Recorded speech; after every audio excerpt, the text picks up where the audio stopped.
Magandang araw po mga kababal ko po sa Pinilakalakbay. Pagsasalaman po natin ay munggo gisado na may gata. Natutunan ko po sa kaibigan ko po yan na Bisaya style na munggo na may gata. Meron po tayong tinapa, kinamas na kamatis. Tara, samahan po ninyo ako sa recipe. Naway save po ang lahat. Sa mukbang po, fast forward na lang po. Alam po ninyo, napakasarap po talaga ng munggo pag may gata. Natutunan ko po yan sa Bisaya ko pong kaibigan. Sabi ko po kasi sa Bulacan, hindi po kami nilalagay talaga ng gata. Anin ko po muna to. Pachichicharonin ko pa muna tong liempo na tinilad-tilad ko ng malilit. Ayan po, kapag patuyo na po at napiprito na po sa sariling mantika, takpan nyo na. Mag-awang kayo ng konting bukas para mag-evaporate yung tubig. Hayaan nyo lang po siyang maprito. Pag naprito sa kanya po haluin. Ayan, nabaligtad ko na po. Nawalay na po sa taba yung balat para naging lechon. Pero piprito ko pa ng maayos. Yan, okay na po. Okay na po yung pagsabog. Sasabugan na ako dito. Lagyan na po ako ng tokwa. Diba? Parang naglechon. Yan po yung maganda. Nagluluto po ng munggo.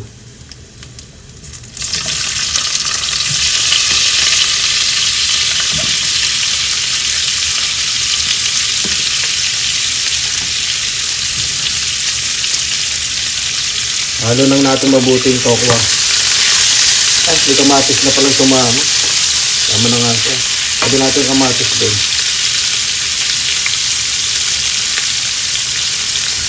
Sabi muna natin yung karne. Tanggal nga muna yung kamatis. Makokontrol niya kasi yung pagprito ng tokwa. Yan.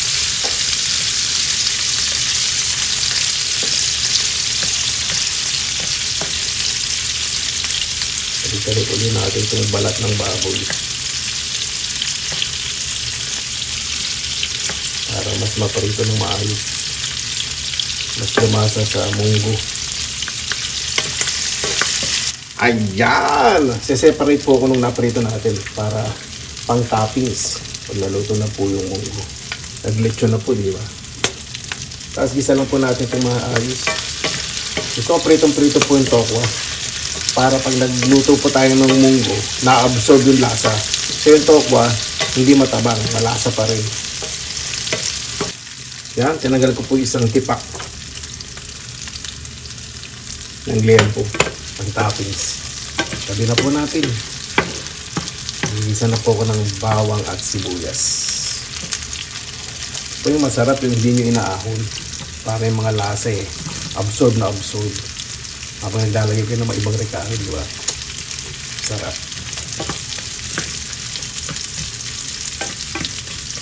Ayan nyo lang po muna. Kasi pag hinalo nyo po yan, hindi po mag-golden brown po yung bawang. Naamoy ko na yung bawang. Ano na po natin. Napakabango. Ito po yung masarap sa munggo. Kung gusto nyo po, chicharon po ilagay nyo. Ako wala pong nabiling hipon, kaya ito lang po kung ano available po yung nabibili ko sa tindahan. Ilan po yung nahalo ko. Walang hipon. So, papatisan ko na lang. Substitute sa hipon, patis.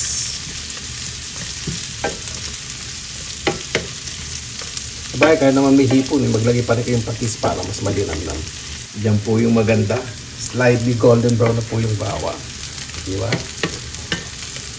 Lagyan na po tayong kamatis. Ginamit ko po cherry. Gagamitin ko po cherry tomatoes. Kung magmumunggo kayo, mas masarap talaga yung hinog po yung kamatis. Hayaan nyo lang pong medyo madurog yung kamatis. Huwag naman yung durog na parang gagawa ng tomato paste. Hindi naman ganun. Para may texture. Ayan po yung masarap po.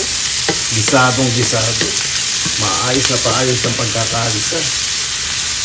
Lalagay po akong munggo. Yung munggo hilaw pa po. Diba, binababad, pinakukuluan. Lagi po nagluluto, hindi naman lagi. Pag nagluluto po ang munggo, eto, hindi po ko pinagsisisihan. Humigisa ko po muna. May konting tubig po yung munggo.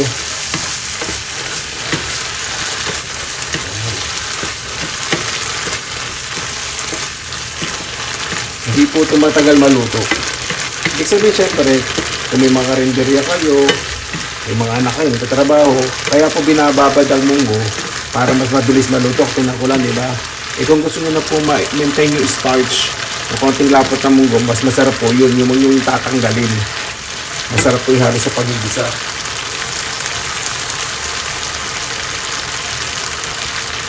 Wala po tayo ng tubig. May na lang po tayo magdagdag ng konting tubig kapag medyo lumalapot na po siya. Tayo konting asin muna. Paminta. Na totoo. Di ba? Hindi yung nagkukulit tinumis na yung niluluto, hindi pa lumalasa yung paminta.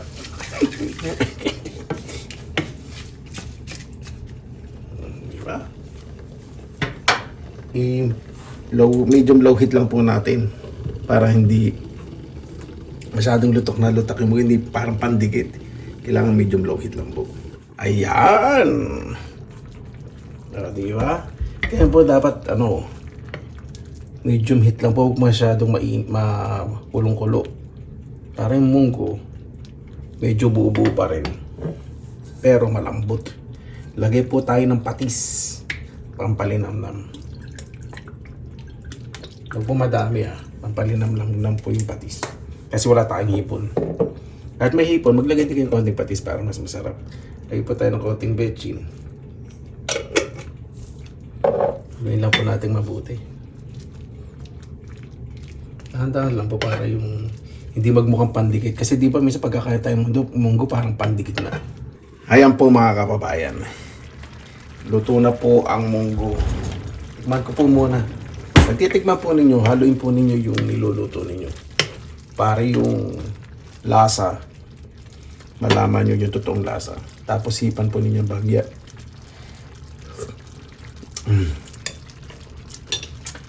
Lalagyan ko lang ng konting asin lang. Konti lang. Kulang sa alat. At ilalagay ko na po ang gata. Coconut cream po ilalagay ko.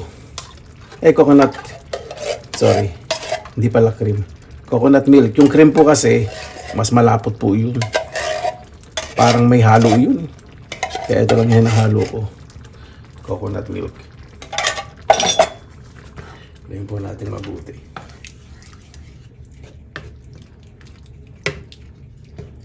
Hindi po natin siya pag lalatikin o pagmamantikain.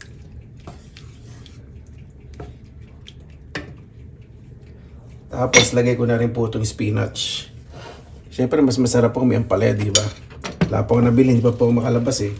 Medyo may ubo pa rin po ako ng bagya. Bagya na lang, pero okay na po pakaramdam ko. Ano po itong spinach. Ito malalaki po ito. Masarap po sana kung may kulitis. Minsan po sa Oriental Shop meron yung may kulitis. Ako napakasarap po nun. Sa atin di ba parang kung saan lang tumutubo yun. Sa amin po, sa Bulacan, hindi masyadong napapansin yun. Yan, namin ko lang po ito. Pag kumulo po at yung discoloration po ng spinach ay medyo namutla na, luto na po yan. Ayan po mga kababayan, natigman ko na po, ayos na po. Okay na po ito. Kung titinin nyo po parang malabnak, pero pag lumamig po yan, mas lalapot pa po yan. Pero diba? Iprito na po ako ng tinapa. Ang tinapa po talaga pag piniprito matalsik. Kasi yung moisture po niyan. Kaya kahit hindi pa masyadong mainit yung mantika, lagay nyo na po. Yan, naprito na po ang tinapa. Kaya na pa tayo. Mabuhay yan! Hindi po masyadong makasigaw. Pasensya na po nakalabonit ako, binuksan po konti yung bintana. Ito yung binubuksan ko eh. Nagkakataon yung neighbor ko natutulog. Tulog po doon. Tanghali, minsan hapon. Ano po parang kumukuha ng fresh air. Kasi ngayon, plus temperature. Yan po, hindi ko lang po narinig yung naghihilip. Mga bata nakakatawa. Masasaya. Yan maingay. Nagtatakbuhan. Hindi ko pala po narinig po ninyong audible o na-filter. Ay, nako. Pagluto rin ng munggo. semi ano po ako ngayon, semi magkakamay. Kaya may semi, makikita ninyo. Dalo na nakaraan. Kaya lang po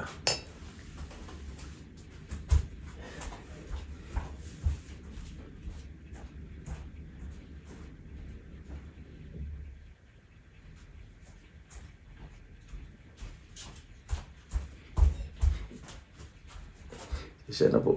Kasalang pala yung laundry ko, nakalimutan ko. O, may kape tayo. Kaya po kumain ng munggo, may tinapatapos kape.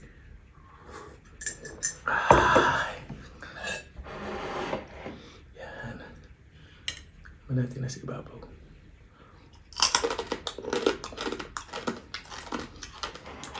Kaya halo ko na.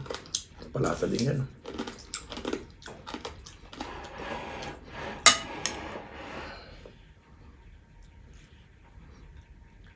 Munggo po muna tayo. Bago tayo sa tinapa. Kasi yung tinapa gusto ko isa-usaw sa kamatis. Mas na kamatis. Ito po yung same kamay yan. Ito yung gagawin yung tinidor, yung kabilang kamay nyo. Bagong gupit po kasi yung kuko, nasagad. Kaya medyo mabdi.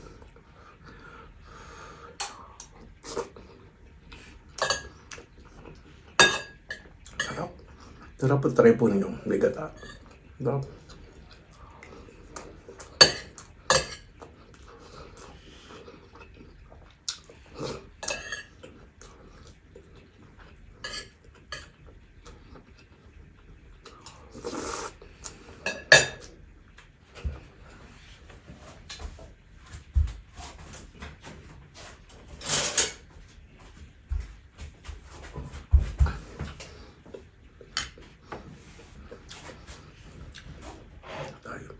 Gusto po itong tinapa natin.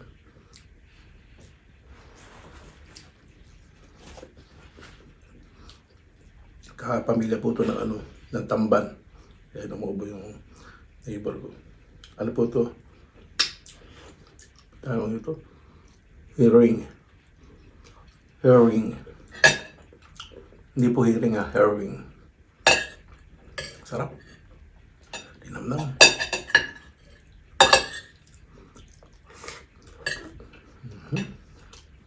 Malambot din po. Parang tamban.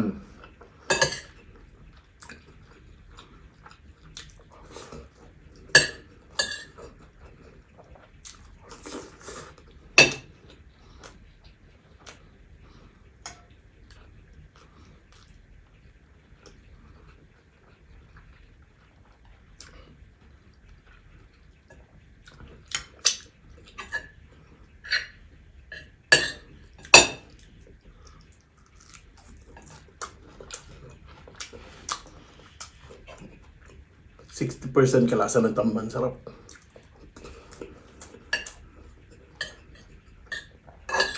Saka yung puno, parang wala na ako nabibila ng tamban. Gusto ko po yun, inihaw kaya tinapa.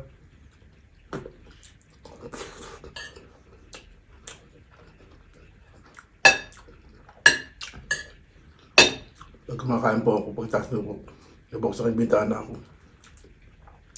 Para mapalitan po yung hangin dito sa bintana ngayon. +2.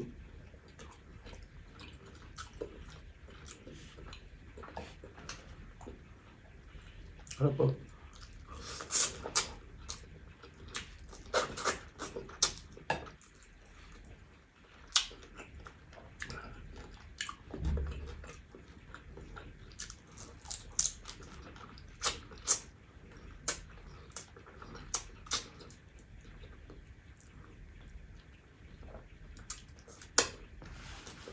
Nam.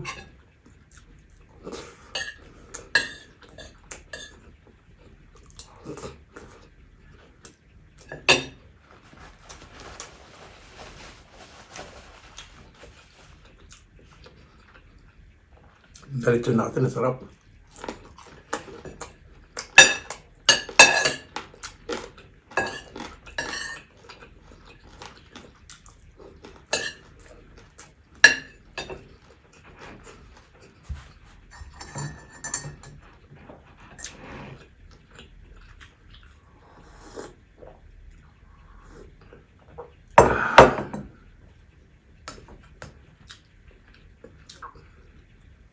Basmati po itong bigas ko, kaya buhagag po, masarap. So po talaga pag kumakain po ko ng kanin, so buwag kagayo po ng malata.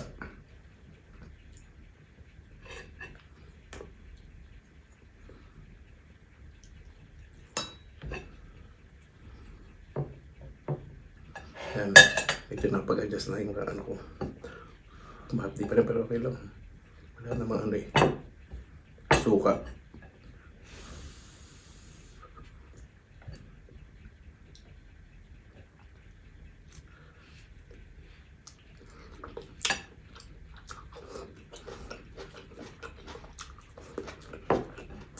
Oh.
Baba na may neighbor ko. Iubo din. Gusto kong ibungay kasi lalamig, iinit.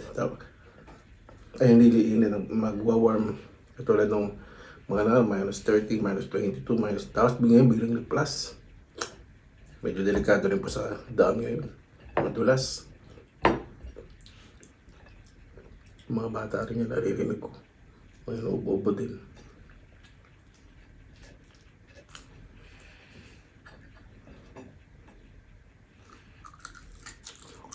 Sarap ng buntot. Talaga isang tamban. Sarap. Namiss ko tuloy tamban eh. Tinapa sa kainihaw.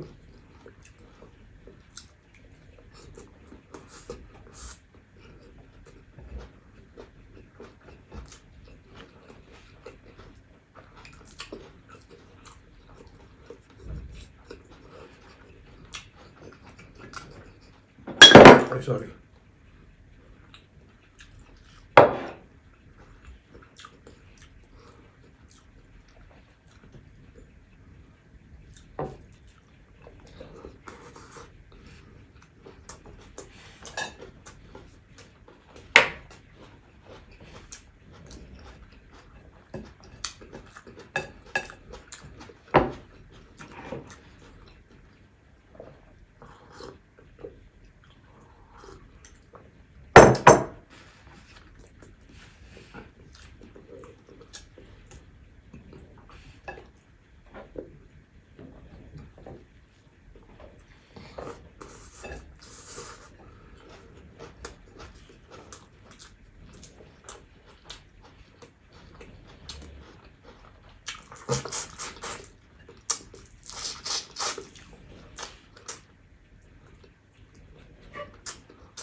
Pag may natitira po ng pinalalab ko, ilalagay ko po yun sa presil ng munggo. Paano po bago tayo magtapos, pasalamatan po muna natin ang Panginoon. Panginoon, maraming salamat po sa biyaya po sa amin sa araw ito na may bawat isa po ay mas mapagkumbaba, mas mahalin po ang pamilya. Kaya na po bahala po sa amin, sinusuko na po namin sa inyo lahat sa alam na Jesus, amin. Para po, maraming salamat na po sa inyong oras na ila sa Pinilang Alakbay. Basta lagi po tayong positive vibes, good vibes. God bless you at palagi magandang araw. Laban lang!